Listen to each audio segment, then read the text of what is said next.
Sex isn't just the meeting of bodies, it's the merging of histories, memories, and unspoken energy. When two people come together, it's not just flesh meeting flesh, it's soul meeting soul. Every touch transfers something unseen. Every breath exchanged carries a frequency. Every connection, whether fleeting or eternal, changes the energy that flows through you. We call it chemistry, but it's more than that. It's electricity between spirits, the invisible current that can either heal you or drain you. When you sleep with someone, you don't just share physical space, you share emotional residue. You take on their joy, their pain, their insecurities, their unhealed wounds. You open your body, and with it your energetic field, inviting in what they carry, knowingly or not. This is why sex is never casual, even when the world tells us it is. Because energy doesn't understand the word casual. It understands connection. You've felt it, haven't you? That strange emptiness after being intimate with the wrong person. The confusion, the emotional fatigue, the restlessness that follows. It's not guilt, it's residue. A part of you stayed with them, and a part of them now lives within you. That's the sacred and dangerous nature of intimacy. It's not something to fear, but something to respect. Because every act of sex is an exchange, a transaction of energy. You absorb the frequencies of the one you touch, their peace, their chaos, their darkness, their light. Psychologically, it goes even deeper. When you're intimate with someone, your brain floods with oxytocin, the bonding hormone. It creates trust, safety, attachment, even if that person doesn't deserve it. You might think it's just physical, but your brain believes it's emotional. It marks them as mine. And when they leave, it feels like losing a part of yourself. That's why letting go after deep intimacy feels like withdrawal, because it is. Your mind, body, and spirit were all involved. The ancients understood this. In many traditions, from Tantra to Taoism, sex was treated as a form of alchemy, a sacred act of exchanging life force. When two people made love with awareness, their energy could rise together, lifting their consciousness to a higher state. But when done without awareness, without love, without intention, it drains you. Because energy given without direction scatters. You may feel tired, emotionally cloudy, even spiritually heavy, not realizing that the weight you carry might not be entirely yours. In psychology, there's a similar idea, called emotional contagion. It means we absorb the moods, energies, and states of those we are close to. Now imagine that multiplied tenfold during intimacy. You merge with everything that person is, their trauma, their energy, their vibration. And if they are wounded, that wound may echo in you too. This is why healing yourself before loving others is an act of kindness, not just to you, but to everyone you touch. You see, our culture glorifies physical pleasure, but forgets emotional responsibility. We crave connection, but fear commitment. We want the high without the depth. But sex was never meant to be shallow. It was designed to be sacred, a ceremony between souls, a communication beyond words. In its truest form, sex is prayer. It's saying to another soul, I see you, I accept you, I merge with you, not to own you, but to become something greater with you. Yet when sex becomes transactional, done to fill a void, to escape loneliness, to prove worth, it loses its divinity. It becomes noise instead of music. And over time, it fragments your energy until you forget what true connection feels like. You start mistaking intensity for intimacy, lust for love, chaos for passion, and your spirit, once whole, becomes scattered across memories of people who were never meant to hold your soul. But here's the truth. You can reclaim it. You can gather those pieces back through awareness, through cleansing, through choosing differently. Every connection leaves an imprint. Yes, but you are not bound to your past. You can release the energies that are not yours. You can forgive, cleanse, and begin again.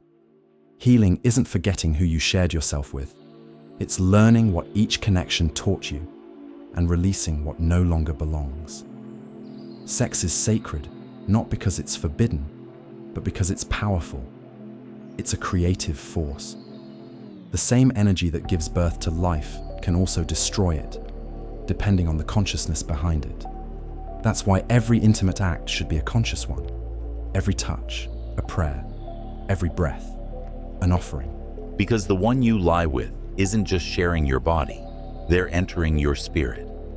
So ask yourself, does this person bring peace to my energy or chaos to my soul? Does our union elevate me or drain me? Because every act of intimacy is a choice. To merge or to lose, to heal or to wound, to remember who you are or to forget. Sex is sacred, and when you honor it, it honors you. When you treat your body like a temple and your energy like holy ground, you begin to attract people who worship the same way. And when that happens, sex becomes more than pleasure. It becomes transcendence, a dance of light and shadow, a return to oneness. Soft piano fades. You are not here to be consumed. You are here to connect, to merge with meaning, to love consciously. Because sex is not just the blending of flesh, it's the meeting of souls. And when done with intention, it doesn't drain you. It awakens you. But what happens after the exchange? When the bodies part, when the breath steadies, and silence replaces the sound of connection, that's when the true aftermath begins. The invisible echoes of what was shared. Because energy doesn't just vanish, it lingers. It stays in the walls of your heart, in the memory of your skin, in the frequency of your thoughts. You may wake up days later thinking about someone you no longer love. That's not always attachment. Sometimes it's energetic residue, your spirit replaying a vibration it hasn't yet released. Many call this soul ties, not as superstition, but as a reflection of energetic memory. Every person you connect with leaves a trace in your field, and some connections are heavier than others. The ones built from pain, lust, or trauma dig the deepest roots. You might feel pulled towards someone who hurts you.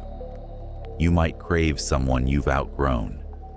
It's not your heart betraying you. It's your energy remembering a pattern. Because not all bonds are born of love. Some are forged in wounds, and the soul mistakes pain for passion when it hasn't yet healed. This is why detachment isn't cruelty. It's self-preservation. To cut an energetic tie doesn't mean you erase the memory. It means you release the loop. You stop reliving what was never meant to continue. You forgive the lesson, and you retrieve your power. You stop asking, "Why did they take so much from me?" and instead whisper, "Why did I give so much away?" Because the moment you ask that question, with honesty, not blame, you begin to wake up. The healing begins in stillness, when you choose to sit with your emptiness instead of filling it, when you choose solitude over shallow connections, when you start saying no to those who only come for your energy, but never for your soul. Because the most sacred sex isn't always shared with another person. Sometimes it's the moment you reunite with your own essence, your own breath, your own divine rhythm. That union within you is the foundation of every sacred exchange to come. Energy attracts energy. If your field is chaotic, you will draw chaos that feels familiar. If your heart is calm, you will draw love that resonates in peace. That's why healing your sexual energy isn't just about the past. It's about magnetizing your future. The partners you attract, the love you receive, the depth of intimacy you experience, all of it begins with how you hold your own energy. When your body becomes a temple again, when your heart becomes sacred ground, You will no longer crave intensity. You will crave alignment. And that is when you begin to experience the real purpose of sex. Not escape, but expansion. There's an old truth whispered in mystic traditions. Sex can either entangle you deeper into illusion or awaken you closer to the divine. It depends on how you enter it, with desire, or with devotion, with hunger, or with reverence. Because in its highest form, sex is meditation, the dissolving of boundaries between self and other. It's the soul remembering its infinite nature through the beauty of the physical. It's the moment your energy says, I am not separate. I am one. But to reach that level, you must first purify what you carry. You must cleanse the ghosts of past connections, those lingering energies that whisper you are unworthy, unlovable, incomplete. Because sacred sex cannot exist where shame still lives. It cannot flow where the spirit is fragmented. You heal it by reclaiming your narrative, by forgiving your body for what it endured, by loving yourself in places others only ever took from. You become whole again, not by finding someone new, but by remembering who you've always been. And when you do, something changes in the energy around you. Your aura brightens, your presence deepens, your touch becomes medicine. You begin to attract souls, not bodies. Connection, not consumption. You no longer chase. You radiate. Because the sacred doesn't chase. It simply is. So remember this. Sex isn't just an act of desire. It's an act of creation. And creation demands awareness. When you merge with someone, you are writing a story in energy. A story that echoes through your emotions, your future, your being.